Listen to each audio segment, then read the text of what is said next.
Hello, everyone. This is Ed Breniger, and welcome to the Eddie Network podcast. My guest today is Juhani Pallasmaa. He is a Finnish architect and philosopher. He has applied the principles of phenomenology to the work of architecture and has written voluminously and has a number of books that I've read that I appreciate very much. And because of that, I reached out to him and sought him to be on the show. And so he will be here with us today.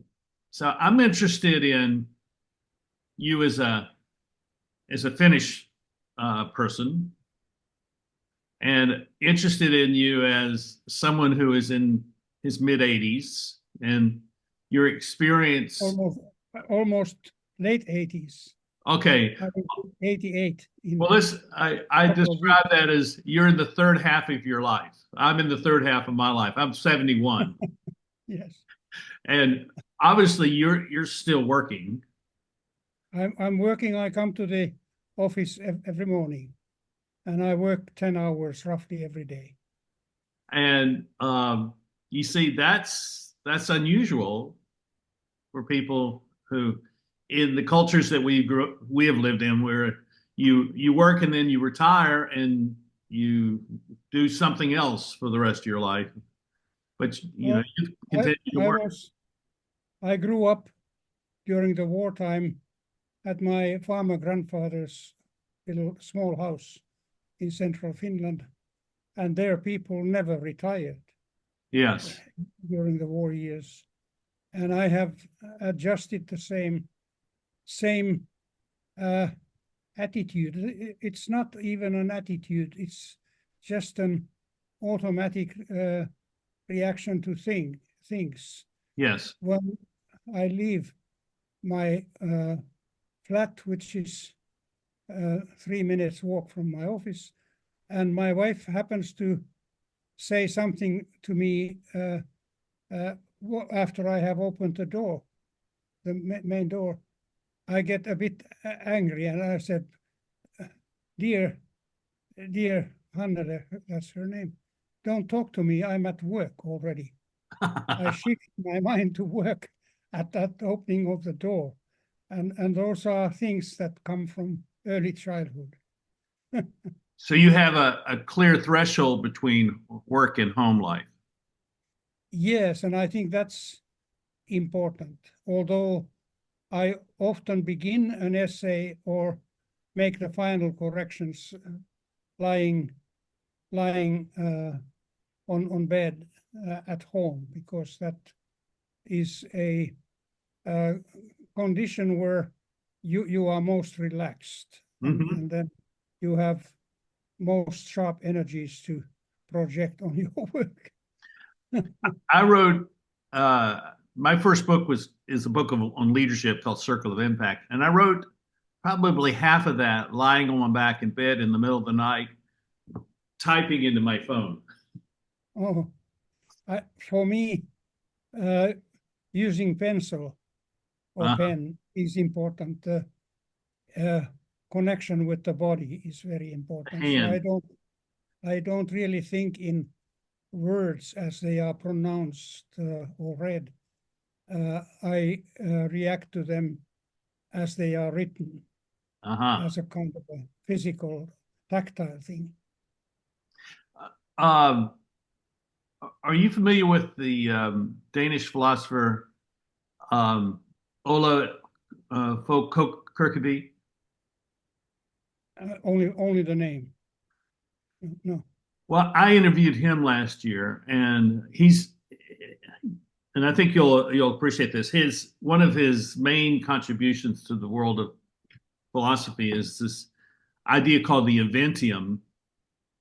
I would say that all the philosophers in your age range, and he's in his late 70s, have a lot to appreciate from the phenomenologists, but in particular, why is my mind blanking?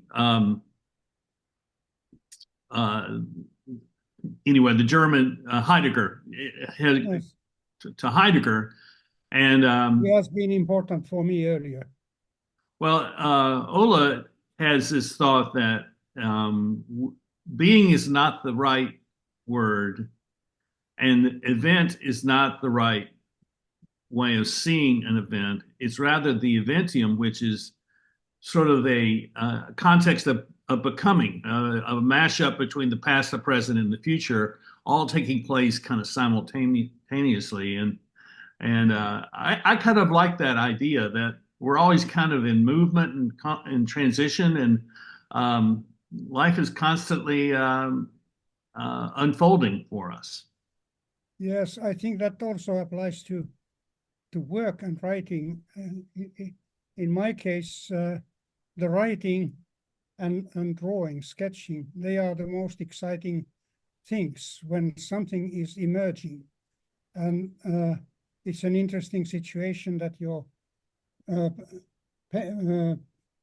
pencil on the paper, the sharp edge of it, that mediates things that you do not know. You can't even guess which your mind is producing. That's really exciting. Do you think that and I don't know what the right word is, but I'm just going to use quality, but that's not really the word I'm seeking. Do you think that there's a difference between the writing that you would do on a computer, like here, and writing that you would do with a pen? Absolutely. I never begin to write anything except short letters by the computer, simply because it's too abstract for me. And I don't have a physical body contact with it. So I prefer always to write by hand.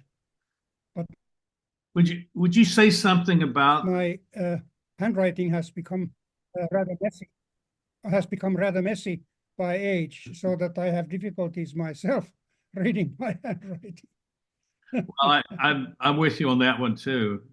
So handwriting is more concrete for you because Absolutely, and it's you are engaged with your entire body.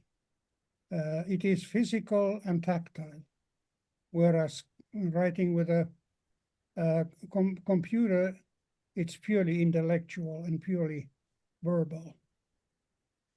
I have a college friend he's also a philosopher. I like hanging out with philosophers. Who every book he wrote longhand with a fountain pen, not a regular ballpoint pen but a fountain pen. And he would buy. I think this is correct. He would buy a new fountain pen for each new book that he was going to write, and that was the way he approached it. I kind of like that. I think that's a Well, there are differences with fountain pens also. The old-time golden, how you call it, point. That's what I That understand. goes so beautifully. So I'm curious, in the introduction or the preface to let me put this to this Rootedness. fine book, there's a lot said about the forest of Finnish forest, and I grew up in the foothills of the mountains of North Carolina, and so I spent a lot of time in the mountains and in the woods, and then I spent a few years out in Wyoming in the mountains of Wyoming, and so that very rural environment is very significant to me. Yes. And so here in your book here, you're writing about the forest, and it's that there's something unique about Finland's forest. And what is that? I'm curious. Well, I'm not saying that it's special of Finnish forests. It is simply how I experience forests. It is at the same time strange and unknowable, and something that you know very well and you trust. I like forests, and particularly picking mushrooms, which are mysterious creatures. Well, from what I understand, that there's a mythic quality to the way Finns look at their forests. And can you say something about that? Because I'm curious about that. Because being an American and in an English speaking country, we get a lot of the British mythology. Like the Lord of the Rings is clearly a mythology about Britain in many respects. So that mythology kind of invades how we think here. But it sounds like there's a mythology there in Finland that also kind of invades the mindset of people, and I'm curious about that. Yes, well, forests are a central setting and condition in Finnish literature, throughout literature, simply because we used to be forest people. Mm-hmm. But because of this long history of living in a forest or near a forest, I think it's in our genes, at least in mine. When I step into a forest from a forest road, my whole body calms, my entire existence calms down. There's something so deeply felt in that condition. And I often use metaphors of forest in my own work. When you sketch a new project, you think of all kinds of things. And I am often in my deep thoughts walking in a forest. And those experiences or dreams, I would almost say, they are transferred to the work. There is nothing romantic about it. It's deeply existential. Mm-hmm.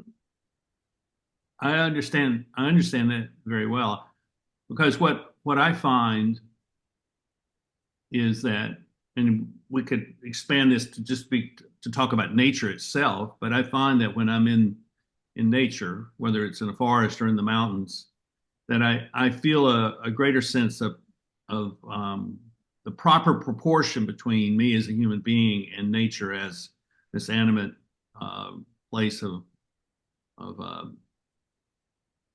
life, and that I'm not dominant. I'm actually in a very fragile. I mean, I think about some of the mountains I've hiked in, and you feel very fragile because the ground is very rough and slippery, and so you begin to respect nature when you begin to recognize that I'm not in charge of it. I'm at its mercy to a certain degree. Yes, it's the dialogue between roughness and subtlety that is so important in the forest for me. And usually when I have had a walk in a forest or by the sea here in Helsinki, whatever problems I might have had, mental pressure for some problem or a unresolved task, they clear out. They tend to clear out. Mm-hmm. Because there's something in this context that frees you from artificiality, and then you also understand the things you are doing better. Yes, I agree with that. I have lots of questions, so I'm gonna just keep asking questions of you. When was your first kind of awareness of something that you would call architecture? Do you remember going back maybe to your childhood when that might have been? Yes, I do. I was probably 5 years old it must have been 6 years old, at my grandfather's humble farmhouse, there was a narrow space between the cowhouse and the sauna building, through which the path to the courtyard in front of the main house entered. And there was a kind of a veranda exactly opposite this opening. And I always felt something very strong when I passed through that. I realized that these buildings were communicating to me. And it was this, this determined, meaningful geometric organization that spoke to me. I could not name any of that at that age. I have named this situation much later when I began to study architecture. But I think that was the time when I realized it. Another incident of architectural discovery without knowing architecture was the power of the table in the kitchen, where everything happened. Eating, meeting guests and family members, everything. The centering power of that table amazed me already as a schoolboy. And that is again architectural impact. Would it be accurate to say that what you experienced was a social dimension to physical objects? Well, yes, what an architectural situation does, rather than what it is, geometrically or materially. Yes. Architectural situations, for instance, unite us or separate us from each other. So and since I have become deeply engaged in phenomenological philosophy, or looking at architecture through a phenomenological frame of reference, I often say to, or sometimes say to my students, that I was a phenomenologist at the age of 6 at my grandfather's farm, because there was no one to teach me. I just looked at things through my eyes and then figured out what these things meant, which I'm very grateful for, which was the result of the wartime especially, but also farm life of that time. No one of the adults had any time for the kids. Kids were left by themselves, which I think is an important way of education. Today, parents tend to think and even practice things on behalf of their children. Children need to be left alone to invent their own interests and plays. That's exactly the life I had as a child. I'd get up and I'd have some breakfast, and I'd be out of the house and wouldn't come home until maybe usually lunchtime, but sometimes it would be dinner time before I'd ever get home. And I'd be out playing with my friends, and we'd be exploring. And I remember in the first house we lived in, one of the things I would do is I would climb the tree next to the house and climb up on the roof and sit up on the roof and watch the world go by. And there were storm drains in our neighborhood, and me and my buddies, we would climb into the storm drains and go.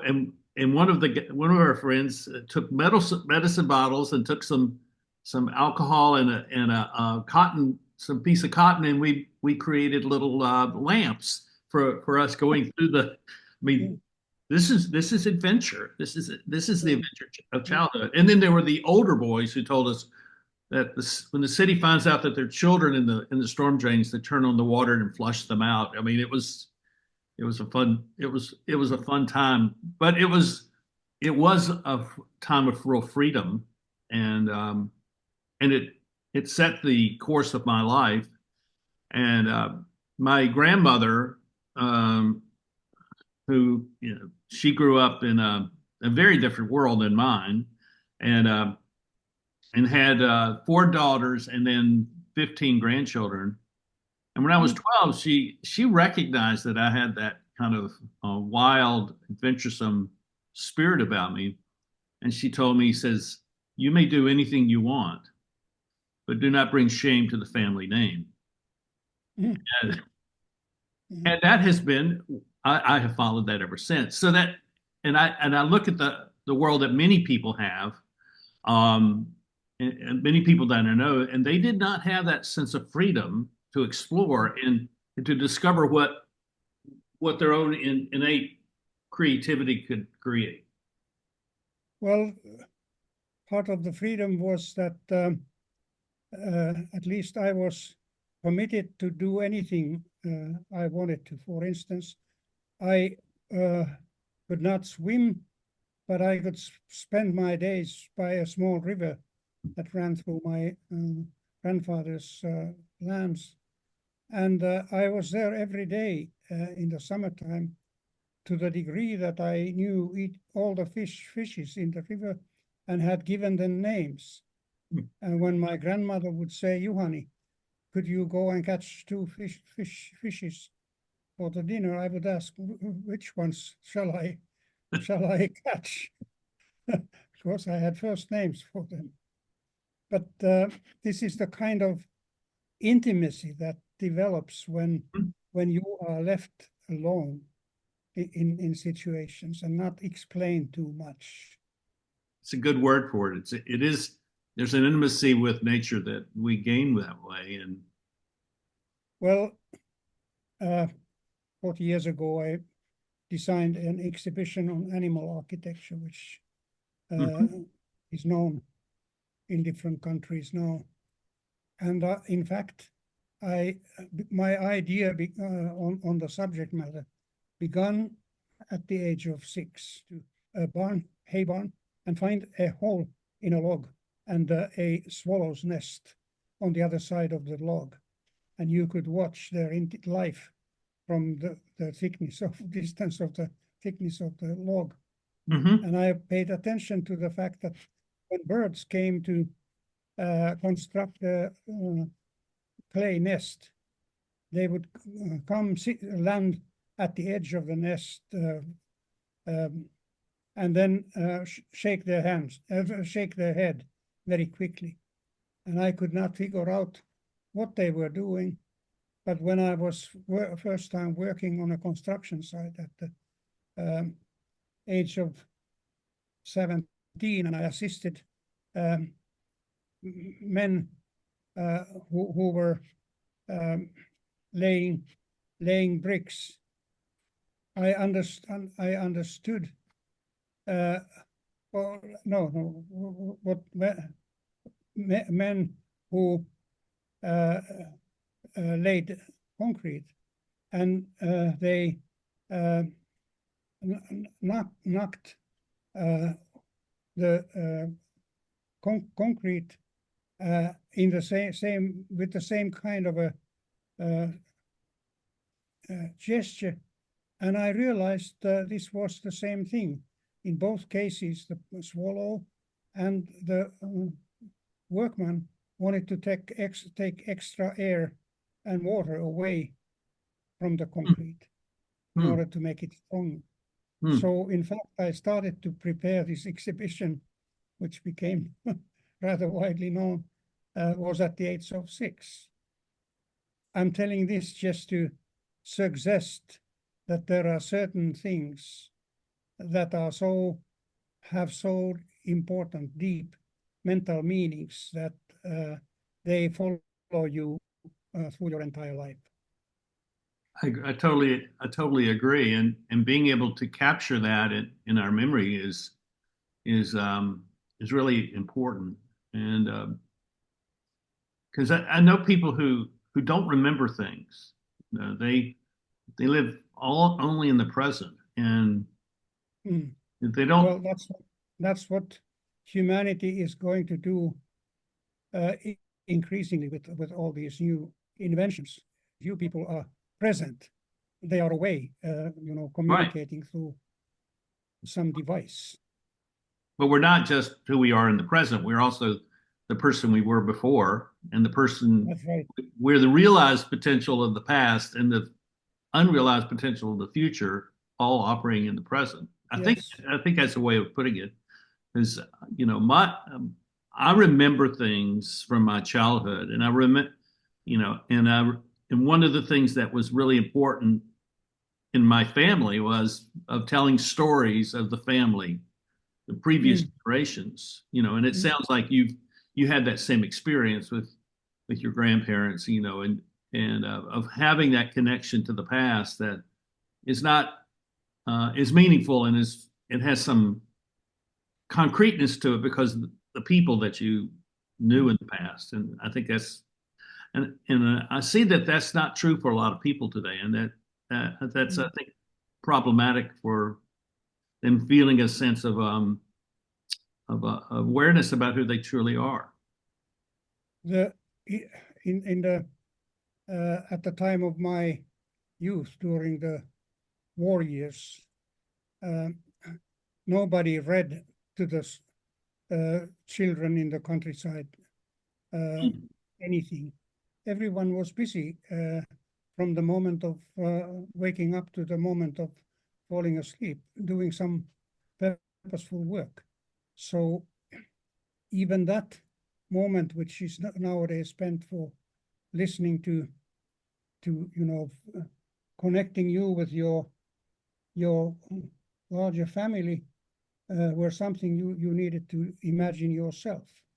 And there were a couple of photographs on the walls.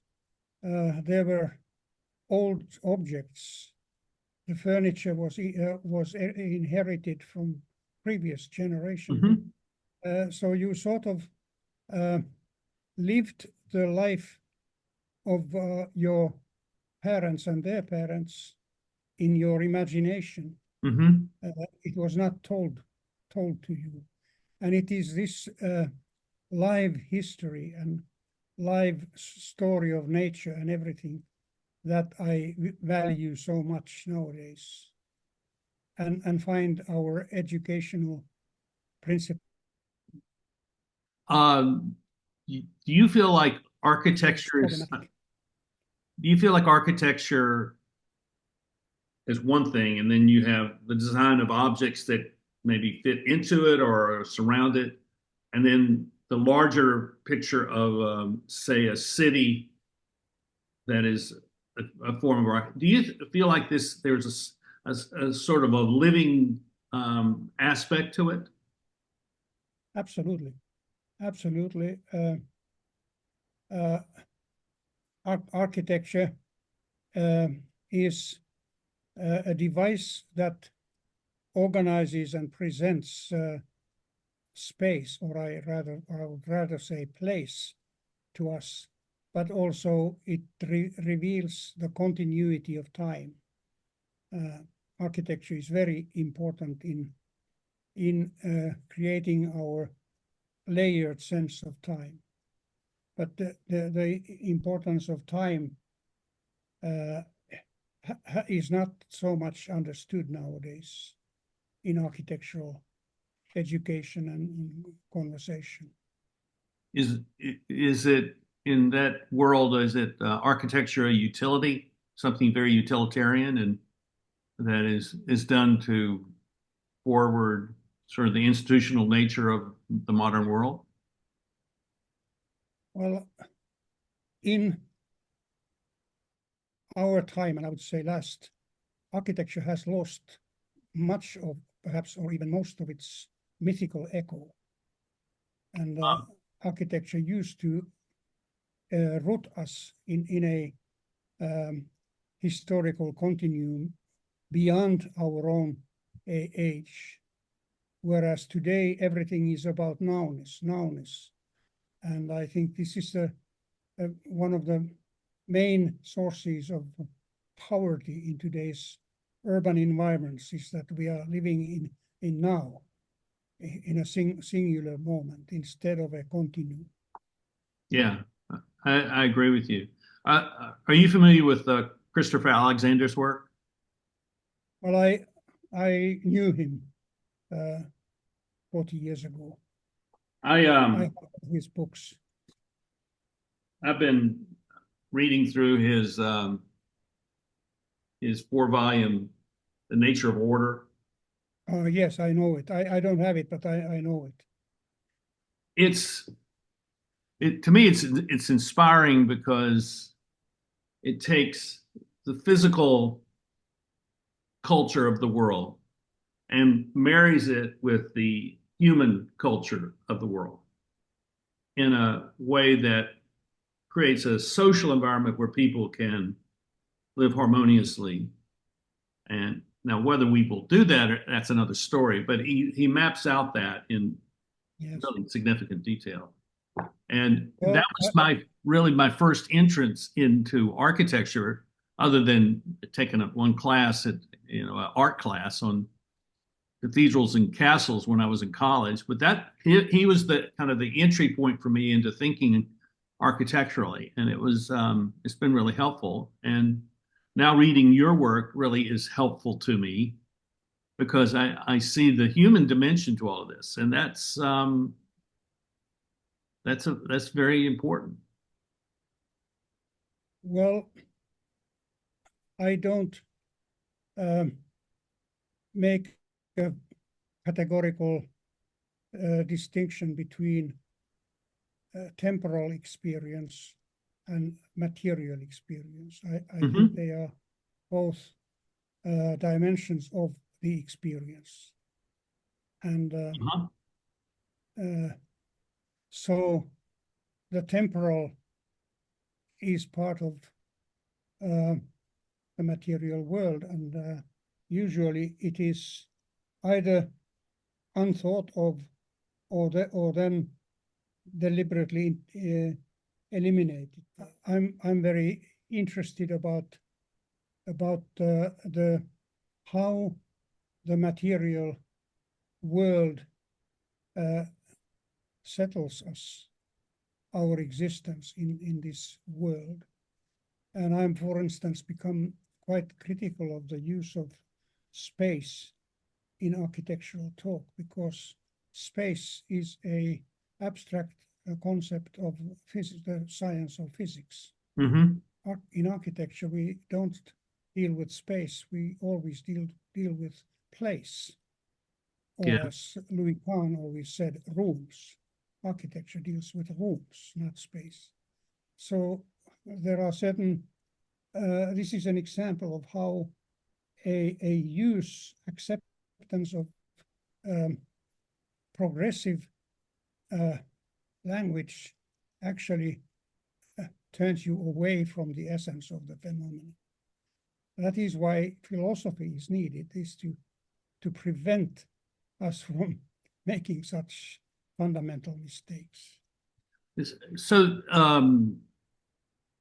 a lot of people who will be watching this will grasp the subtlety between the distinction of space and place. Can you give us a kind of an example of how you're talking about that? Well, space is it's a pure concept. It doesn't suggest any form, quantity, smell, echo, anything. Whereas place, particularly if we extend it to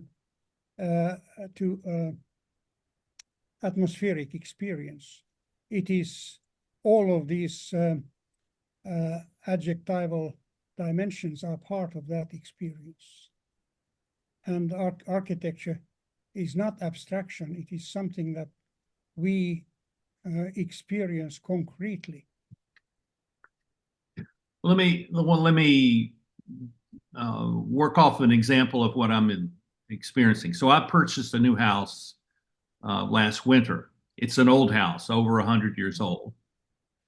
And the thing that attracted me to it was it had very large rooms and high ceilings. And as a place, it was a place for people to come and be socially connected to one another in a place that is comfortable. and where it encourages interaction, not Yes. just like what we're doing here.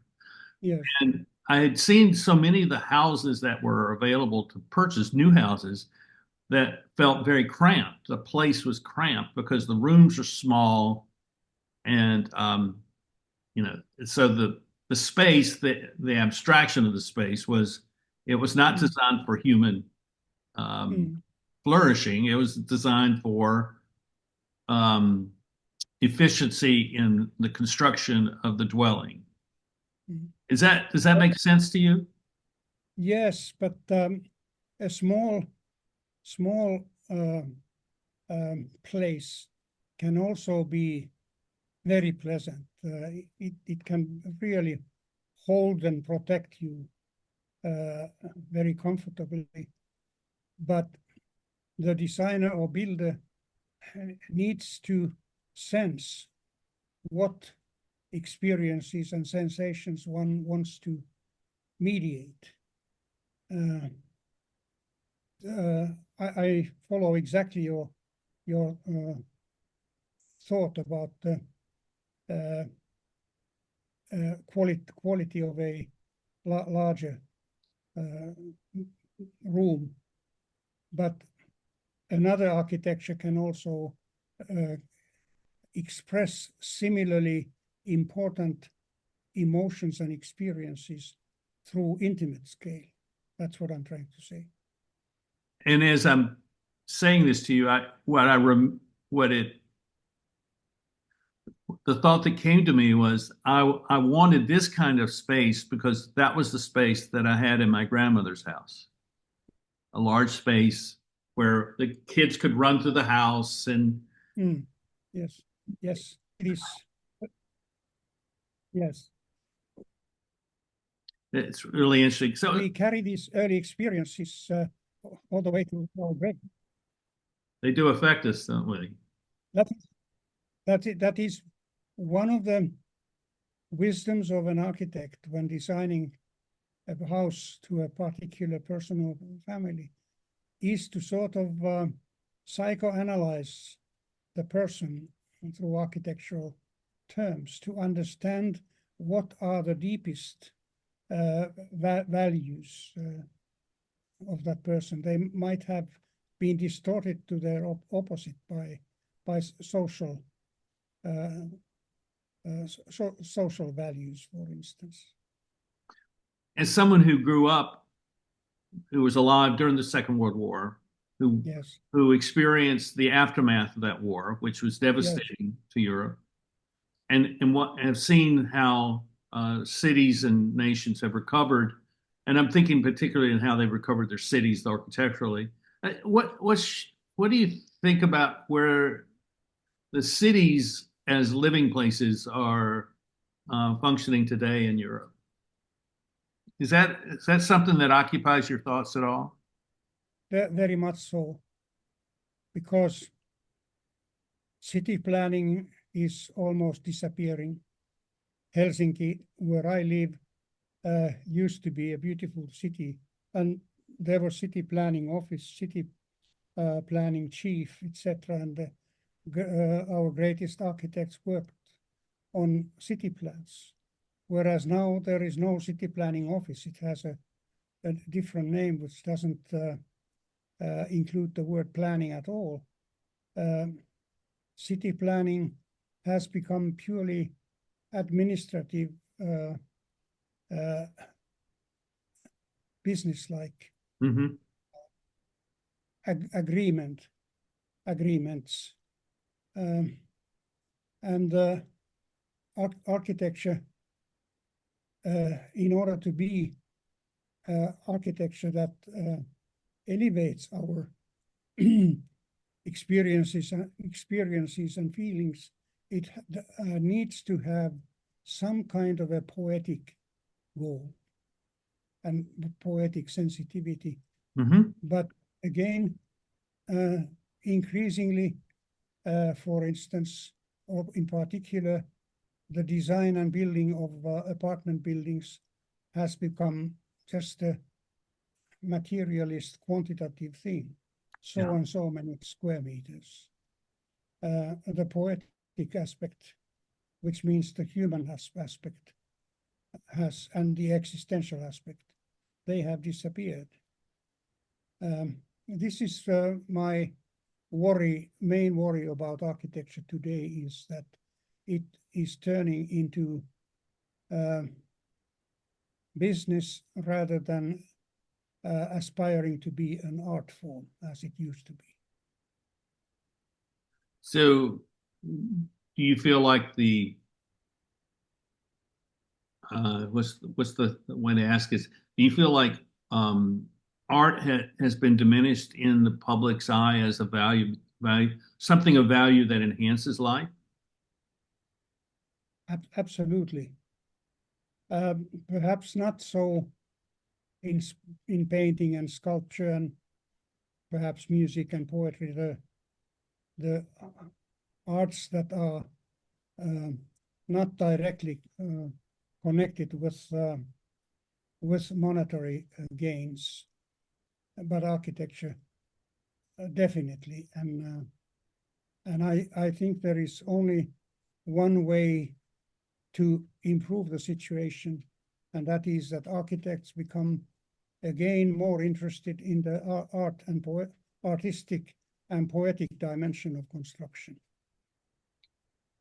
So this comes full circle back to the place of phenomenology in the practice of art or architecture or any sort of field.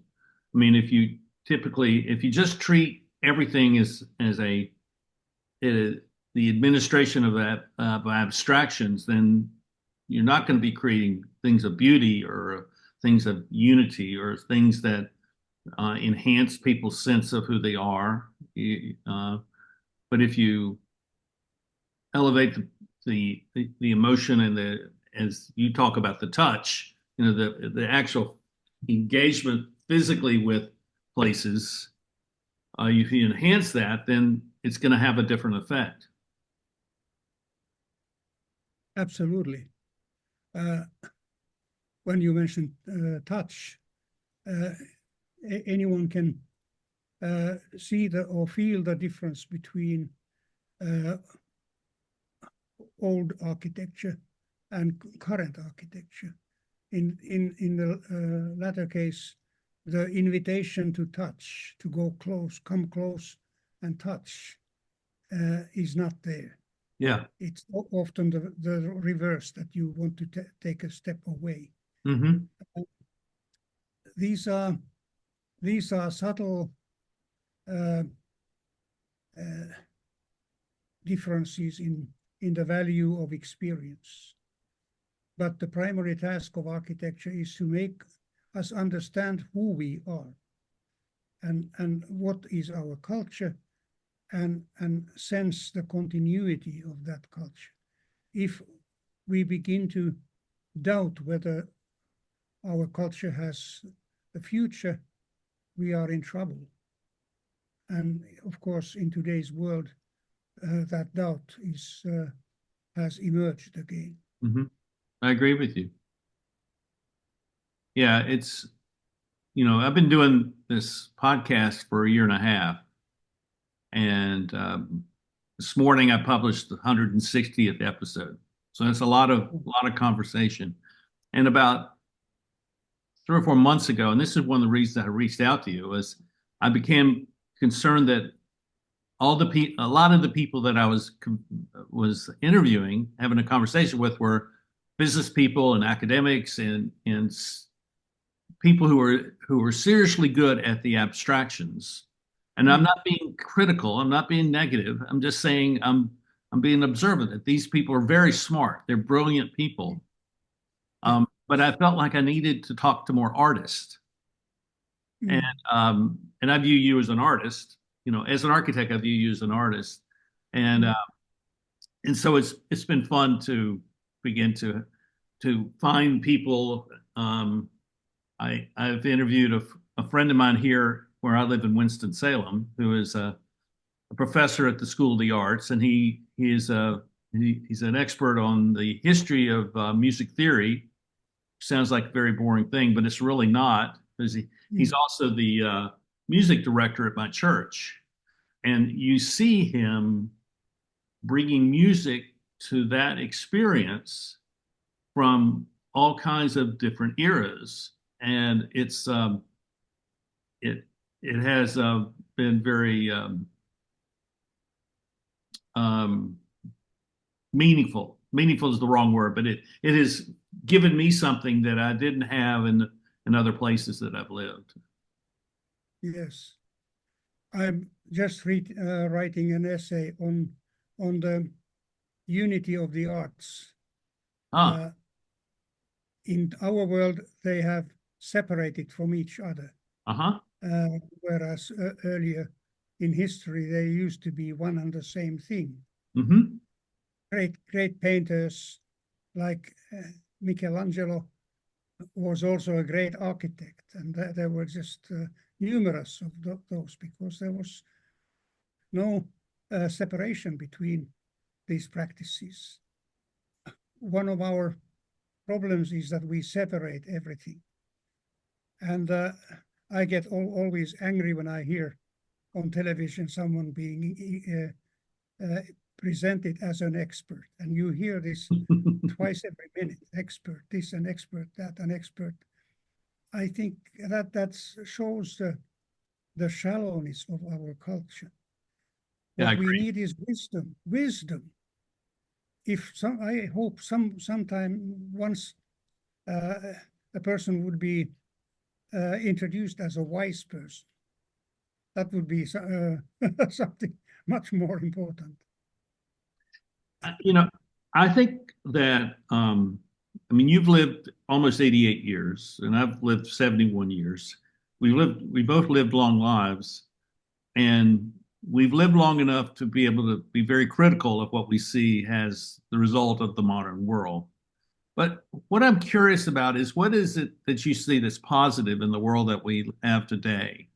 And positive in the sense, okay, this is a good thing, and we can build upon this. And what is there? What do you see in that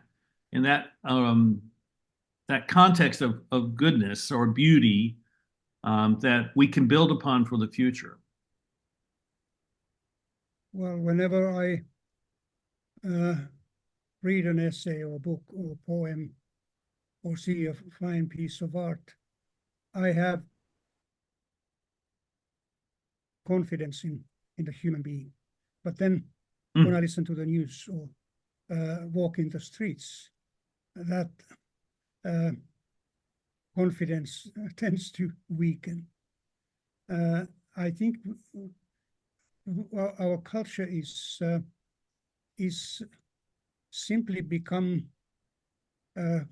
kind of schizophrenic in supporting opposite characteristics, like intelligence and emotion. Intelligence can be disastrous. Many of the most horrifying human beings have been very intelligent. I think we would need a more unified sense of human existence. And in my latest essays, I write very often about architecture as an existential art. It houses us in the world and consequently has a very important existential meaning. But then at the same time, apartment buildings, for instance, anywhere are built as square meters. So and so many square meters equals so and so much money. We should reconnect these things in the same way that we should reconnect architecture and art. Yeah. Like Michelangelo did doing these fantastic painting and sculptures and equally fantastic architecture. The singular building that always makes me weep is Michelangelo's staircase in Rome. Mm-hmm. It is so, not in Rome, in Florence. Right. That is melancholia, the old, almost forgotten mental dimension at its best. Mm-hmm. It reminds me of the great questions of existence. It doesn't turn me down, it just simply reminds me of important things. I totally agree with you, and I do believe, one of the things I do ask of my guest is where do you find hope for the future? And oftentimes they're saying it is with people.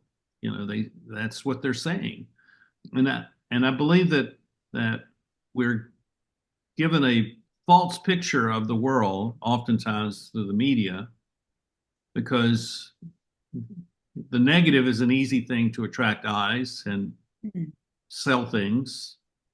But my experience is that the people that I meet, for the most part, are people of goodwill, and they have respect for other people, and that there is a basis for unity and harmony, but it's not well sought after by leaders, because the leaders see a different purpose to their role as the leaders of society. And so that's where that separation comes from, I see. Well, our political leaders tend to form their opinions and their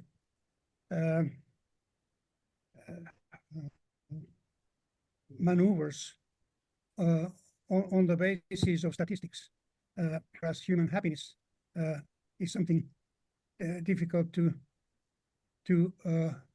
identify in the first place, and then quantify. Maybe it should not be even attempted to quantify. In many ways, the annual results in the newspapers of which countries are the happiest countries in the world. Finland has been one of the best ones. Yeah, they are sort of ridiculous views to this issue that we are talking about. Well, it's been through, it's had a different, please correct me if I'm wrong, but it seems to have had a different experience than the other European countries, in that it was a different experience in the Second World War, different experience during the Soviet era, Yes. and therefore it's had to be different than other places, and maybe that's the character of the Finnish people is what really stands out. Yes, or perhaps also many enough of us have their hearts and memories from a peasant life, where how would I say, happiness or enjoyment or safety were not abstract figures. They Right. were actual experiences of life.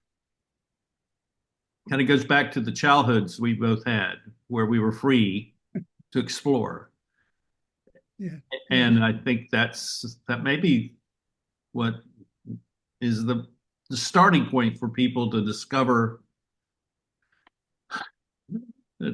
a life where they can flourish. And I think that's where phenomenology, the principles of phenomenology become valuable, because it's Yes. related to our senses and the intuitive nature. Yes, and relate things to life. Right. Instead of measuring absurd things like happiness by certain figures. They are measured by life experience. Right. But there are also aspects in normal behavior which could be registered by human feelings and experiences. The quality of a street or a townscape is exactly of that kind. It doesn't help to see measures of the breadth of the street and height of the buildings and what have you. You feel it in your senses, in your heart. Last question for you, and I'm thankful that you and I got to have this time together. I'm glad you're doing better, or you're healthier than you were a month ago, and glad for that. And I wish you continued improving your health as we all deal with our age. How do we find the things that you're writing currently? You spoke about this essay on the unity of art. Where do you post and where do you publish these essays that you're writing? Sorry, what did you ask? I'm asking about where to find the essays that you're writing. Well, once they are published, it will take a few weeks. They are on here next to my table. Are you posting them in a particular place, or are you different groups taking them and posting them in their magazines or in their journals? They are for different purposes. For instance, this essay on the unity of arts I'm giving as a lecture or talk at the 90th anniversary of the Free Art School in Helsinki. Whereas the one on wisdom, I don't have a publishing contact yet. So we just have to Google you to find where you're. We have to Google you to find where these things are being published. Yes, different contexts, often in different parts of the world. Very good, very good. Well, I thank you for coming on, and thank you. And I thank you for. I mean, we never even talked about the things that you've designed. I mean, we never got to that. So maybe another time we can do that, because I'm interested in that. But I think the things that we talked about are important and valuable, and I'm thankful that you have been on the show today. Thank you for the invitation to this conversation. I enjoyed it. And everyone that's watching, thank you for watching. And please subscribe and hit the like button. And if you have a question, please offer it. And I'll be glad to pass that on to Juhani. And otherwise, we'll see you next time here on the Eddie Network podcast. Bye-bye.